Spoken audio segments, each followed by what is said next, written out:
First step, make sure you push the stem all the way in. If it's pulled even slightly, it will not release. So make sure it's in the normal inside position.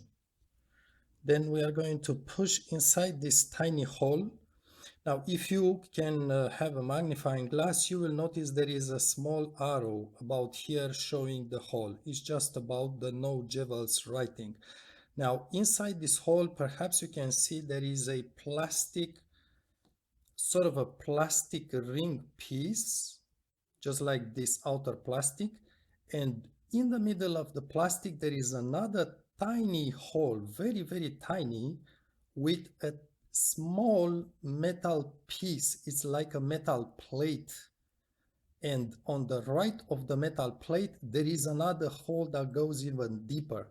What you want to push onto, it's that very tiny piece of metal plate. We are going to literally bend the metal plate a little bit downwards.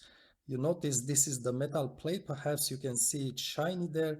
It's very thin. And if you push with your needle on the right of the plate, you just go into empty space. It's not going to do nothing. So you need to have a very thin needle, but kind of a thicker one, not the sewing regular ones, to push precisely on that tiny piece of metal shiny plate. It's very tiny, very difficult. Again, do not push on the plastic ring that's around the hole. Try to grab this thing. Okay, now I did pull the stem without releasing that tab, so I need to push it back in place and try again. Basically, I go by feeling. You see, if I push with the needle onto the plate and I move to the right, it falls into that hole. It kind of stays in there. That's not right. So I try to feel, just feel the plate. Try to keep the needle to the left of the plastic hole, because the tiny metal plate, it's just incredible small. Just grab the needle from above. Maybe try to push like this, angle the needle and try to push towards the left. It doesn't take a lot of force, but it does have to be a bit of a force. I didn't do it right. Let's push back again. There you have it.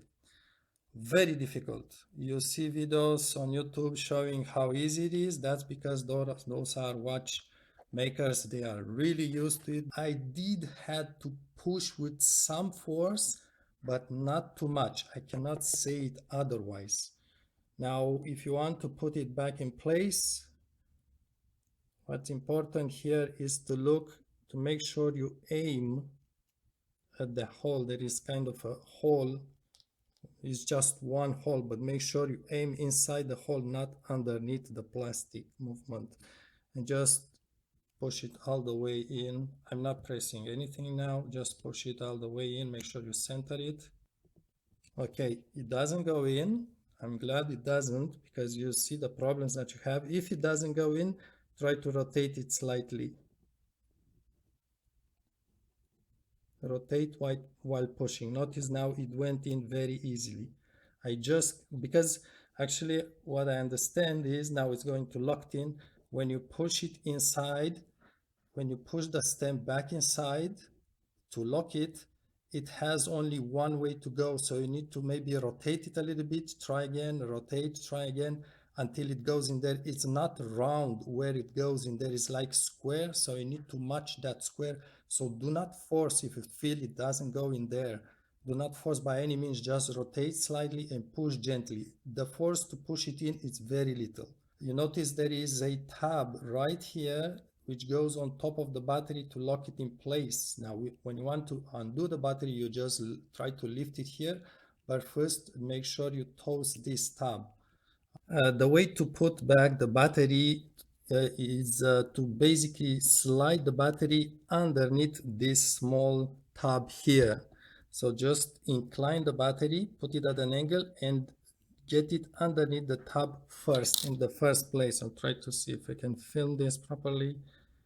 So I'm going just to place the battery kind of at an angle, just like this, and it's getting underneath that metal tab. And then I'm going to push the rest of the battery back in place